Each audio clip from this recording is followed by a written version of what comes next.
Hello and welcome to Eyewitness Report. I am Yomi Otaigbe. On this week's edition of the program, we'll examine the circumstances surrounding the collapse of a three-story building under construction on Freeman Street in Lagos Island.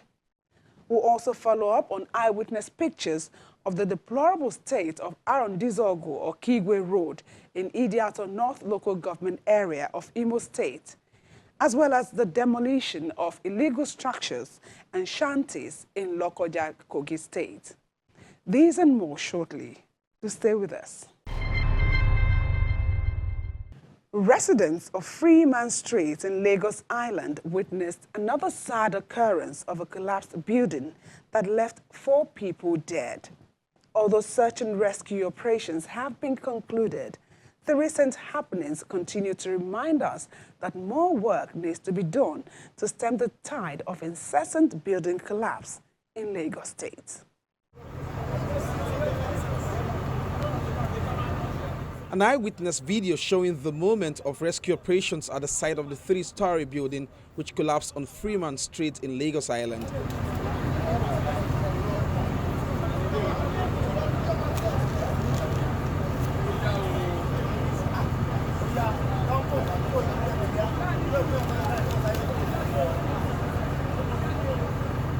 One of the trapped victims being brought out from the rubble.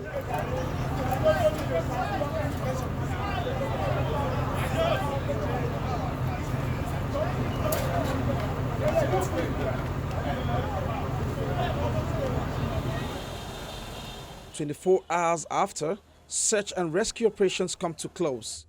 Calm returns from what many called a troubled weekend. The collapsed building left 4 dead.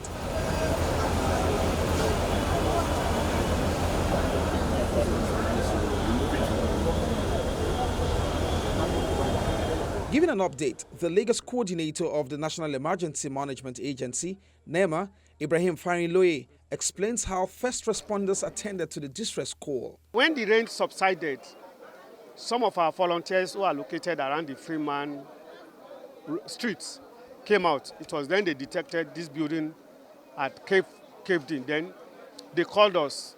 Immediately we instructed them what to do to carry out immediate search and rescue. So before the arrival of statutory agencies, even the police, before we got there, altogether about 3 people were rescued alive and 1 recovered dead. So on getting here, we joined hands with them. At the end of around 1 a.m., 4 people were recovered dead, 5 rescued alive. Going further, we discovered from those who are workers, they are all workers here. It's a 3-story building. They are all workers here. Those who we rescued alive, we interrogated them and the neighbors. They told us the estimated number of people trapped there. So when we got the last person, so all those who are working here said they were no longer looking for additional person.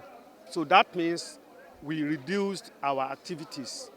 So what we are going to do, the last person who is called Matthew or Ibadan was recovered from ground zero. So from there, we stepped down a sort of search and rescue. Mr. Fariloye also expressed concern over difficulty in carrying out rescue among others. Based on the structure of this area, it is not possible for somebody to move in because there was a sort of barricade by the inhabitants before you can access the building construction site. Again, residents gather in groups discussing what had befallen the community.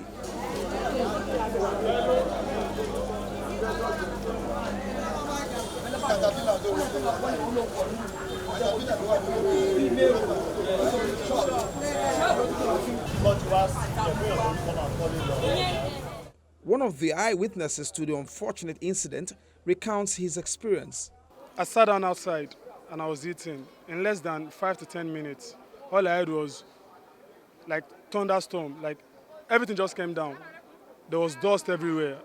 So I was very, very scared. I had to run to check if my mom was not injured or just I was very, very scared. I was panicking and I don't know what to do. Investigations so far reveal that the owner of the collapsed building had willed the house to his children.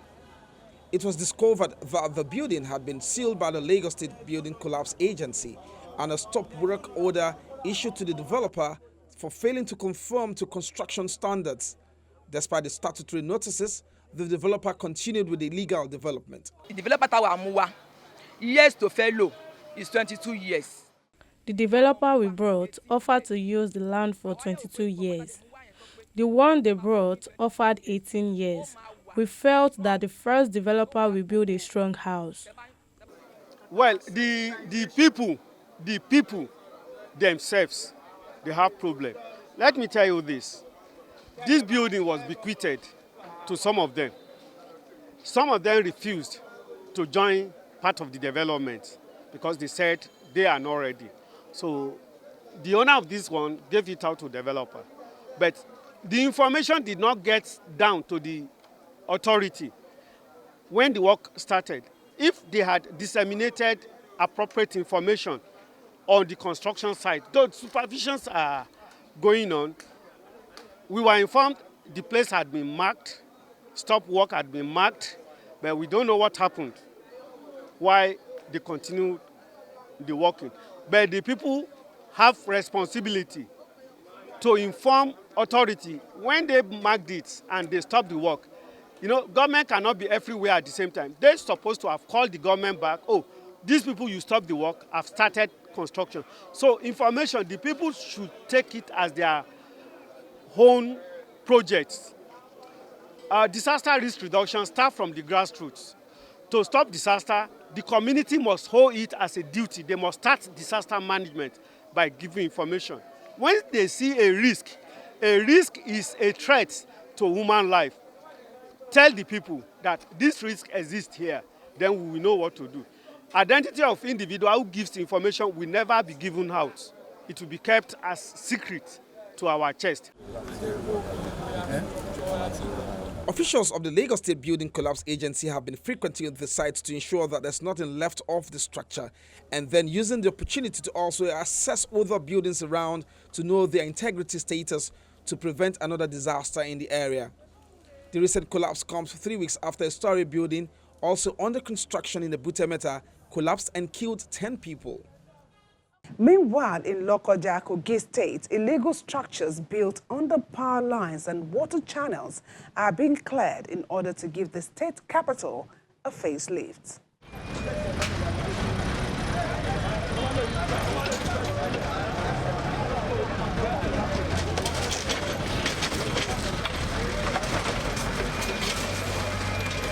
A bulldozer plunges its blade and buckets into containers and other structures erected as shops under electric power lines and close to the Lokoja-Abuja highway.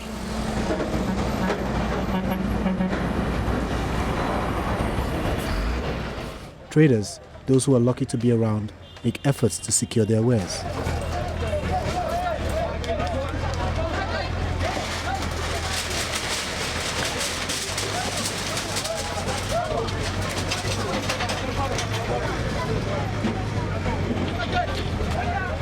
The exercise is supervised by a team comprising officials of Kogi State Town Planning and Development Board, the Bureau of Land and Urban Development, and the State Ministry of Environment.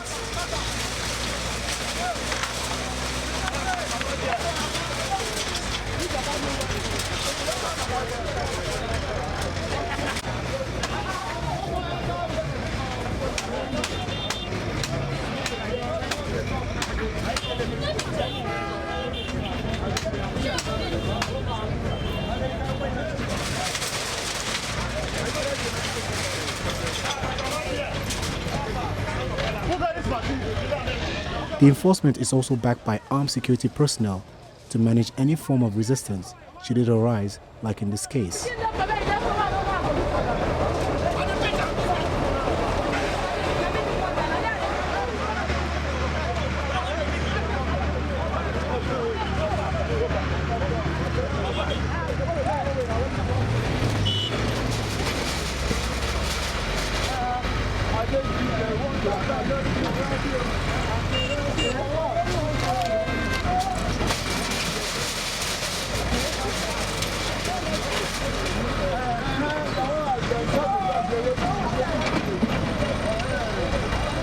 During the exercise, an argument ensued between an enforcement officer and some of the affected traders who claimed that they were not notified.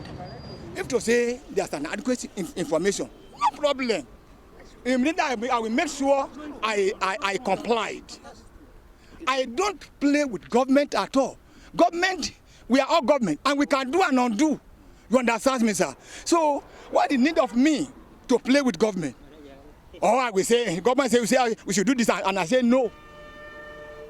But please, sir, what my pleading now is that if such an exercise will come up, let there be an adequate information. Somebody like me, I don't aware of it. I am telling you the truth, sir. I don't aware of this.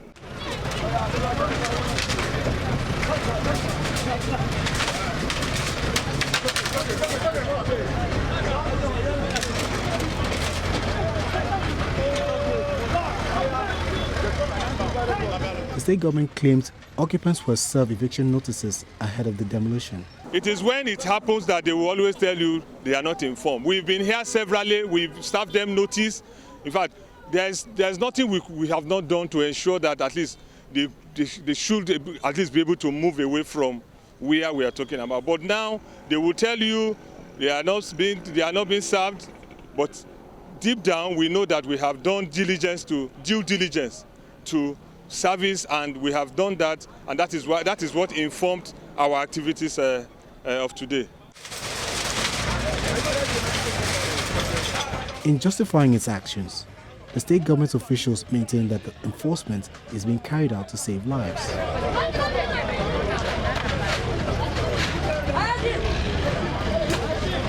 When this administration came on board, we look at it that this is their source of livelihood, that we should not just start throwing them out of the road. We took our time to talk to them. We've been doing a radio program to talk to them, for them to see reason why they need to move out of the road. We try to educate them all time that continue living on the highway, it will create a serious problem to them and even the road users. In most cases, we have serious accidents that result to loss of life. We engage the market board management for them to talk to them and find an alternative for them. All through the time that we've been trying to talk to them, they don't see reason to move out of the major road. That is why we are doing this. As we are carrying out this exercise now, we are not arresting anybody, but I'm assuring each and every one of them that if we see them on the road again, we are not going to take it lightly with them. The law will take its course, and I'm assuring you this is going to be a routine thing. Every month, my team will come back to the main spot and make sure that anyone we see along the roadside, we will deal with them as decisively as supposed to be.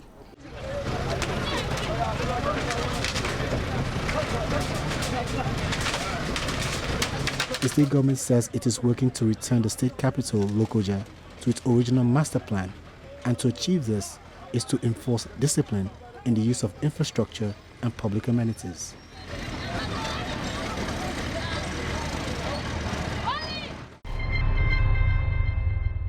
You can always be a part of the program by simply posting your eyewitness pictures and videos to our portal via the Channels TV app. You can download the app from the various app stores online. Launch the app to reveal the eyewitness menu. Upload your pictures and a bit of information to help us get across to you. It's time to see some of the shots sent in for the week. Anybody they see from Yanaba, Eba, Yanasach. From Lagos comes this video of a smoldering bonfire set by aggrieved commercial motorcycle operators, popularly known as Okada, along the Lagos-Badagry Expressway on Thursday, May 19.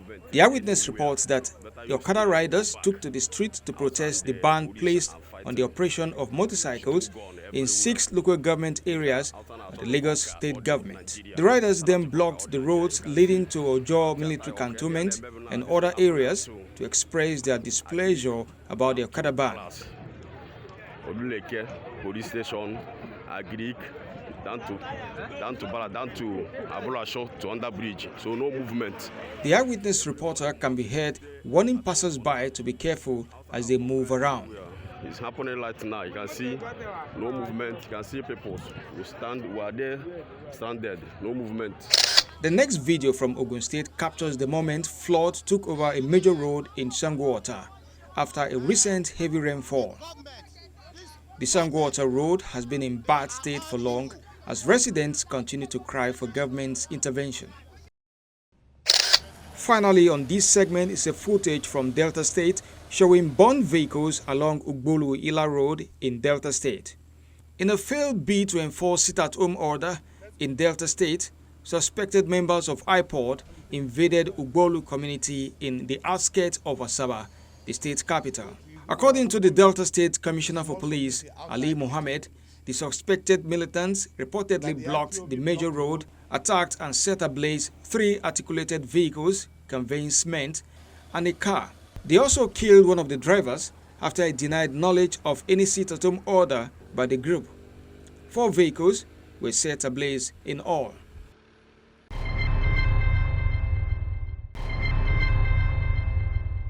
Welcome back. We now move on to Imo State in Nigeria's southeast region, where residents of Arundizogo community and motorists staged a peaceful protest to express their displeasure over the dilapidated state of the 14-kilometer Arundizogo-Okigwe Federal Road. This is the present state of the Arundizogo-Okigwe Road in Idiato North local government area of Imo State. The 14-kilometer federal road serves as a connecting path from Imo State to other states in the southeast and south-south regions.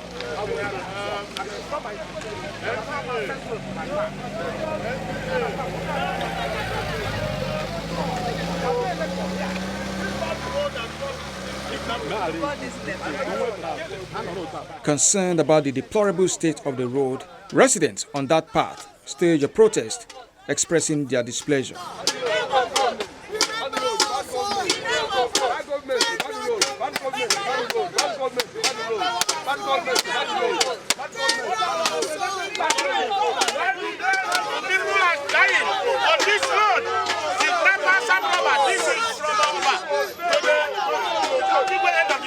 According to protesters, when the project was awarded in 2018, of the total 14-kilometer stretch, only 4.5 kilometers was rehabilitated. The rest left to rot.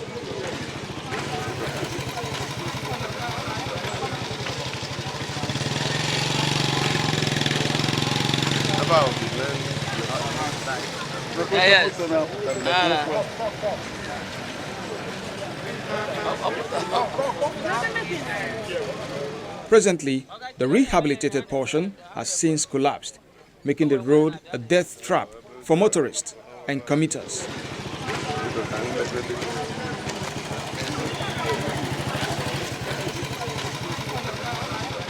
This road is meant to be, it's called Umulolo Obalod. Ordinarily, somebody coming from Anambra State should take this road to, but it's not working. It's not working. So the Anambra part of it, they are working, but the Imo section, nothing is going on. Most times we have to leave this road, use an alternative one, but that alternative one is very lengthy. We have to pass through Munze Dam before you connect here. So I don't know why government has neglected this road for a very long time. It's really bad. A lot of cars broke down here. A lot of criminality is going on here. Because when the road is deserted, people can, hoodlums can take advantage of it. So we are pleading to them, let them see us as part of this country. Let this road be given priority attention, a good work, because sometimes they will come and do one work on it, a very poor one that will not last. Within few months, it becomes worse. Impossible for us to pass this road anymore. Before now, our people don't go to Akokwa to board vehicles going to Lagos, any part of the country. You simply come out of the road, board a vehicle and go your way. But it's not done again today. Residents and road users also lament that farming and other economic activities have been hampered by the bad road. Myself personally, anytime I have to pass this road to go to Enugu Airport, in fact, it's like I'll have to pray for maybe 2 days because of the experiences that people go through passing through this road. The women, the farmers, you already know that the people of Arondizoga are mostly farmers. So most of these farmers, they can't go to their farms, they can't harvest their farm products, they can't even sell their products because of the challenges they face going through this road. Armed robbery, rape,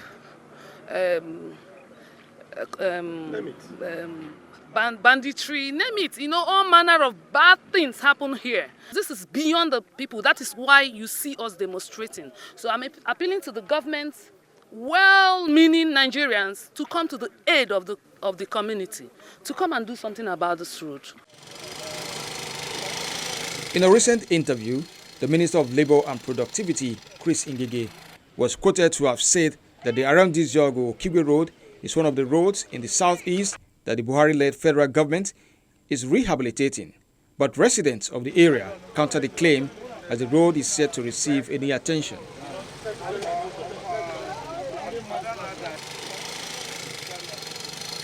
The traditional ruler of the community also added his voice to the appeals. Our produce is suffering. Our people normally stand out here to sell whatever product they realize in their farms and sell.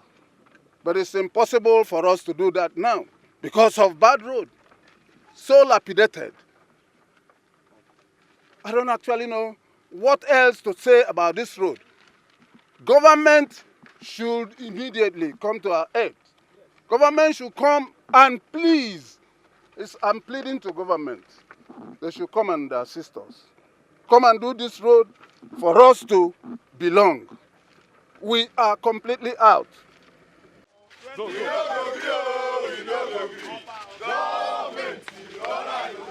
Having made their grievances public, these protesters only hope that authorities concerned will consider their plight and come to their aid as soon as possible.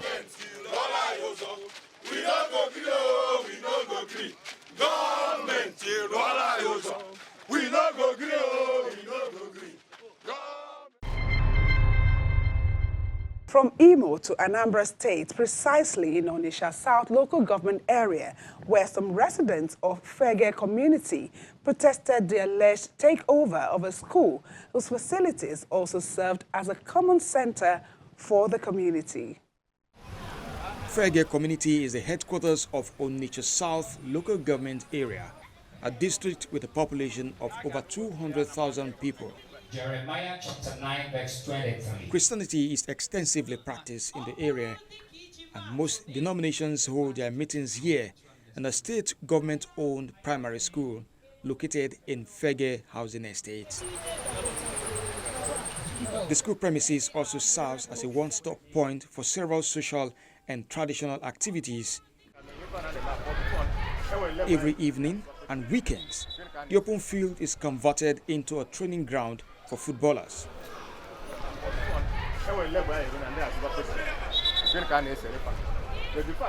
But now, some members of the community are angry on hearing that the facility has been handed over to the Catholic Church by the previous administration.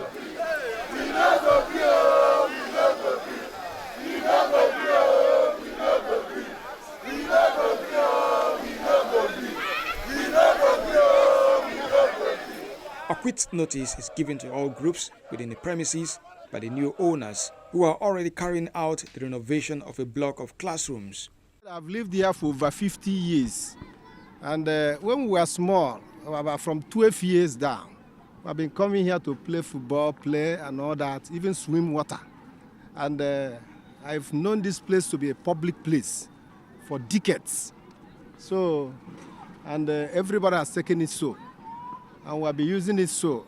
This school has trained many. Our governor today is a listening governor. Let him come to address the issue so that the community which have been living in good relationship, peaceful relationship for years will not enter into crisis now because of this school, which is which is under government management. So government should address it where it will continue with the peace we've known it for years. Here is the only open space left in the whole of this Onitsha South. There was a time there was ongoing construction in the Onitsha South Stadium. They were all transferred to this very fed ground. to this very school ground, Uborimi Primary School. It is being used by all denominations.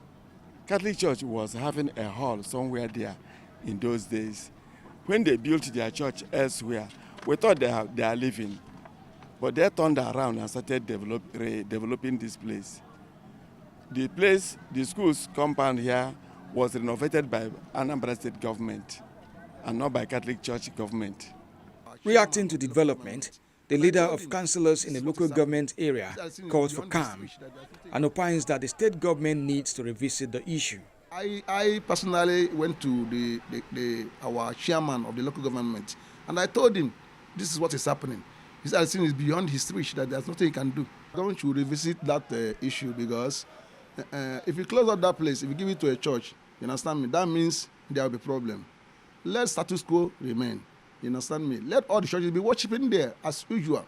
Imagine what will happen. Where do you want all those churches to go? Some of them don't have money to buy land, to build a church.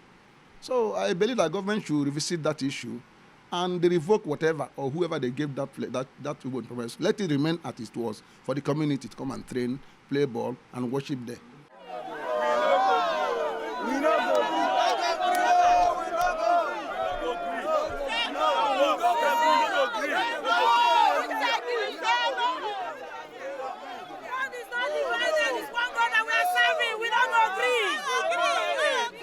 At the time of recording this report, the Anambra State Commissioner for Education was away on official assignment. In a phone conversation, she notes that the protest is not good for the new administration and advised aggrieved members of Fegge community to exhibit patience and allow the new administration to stabilize and look into the issue.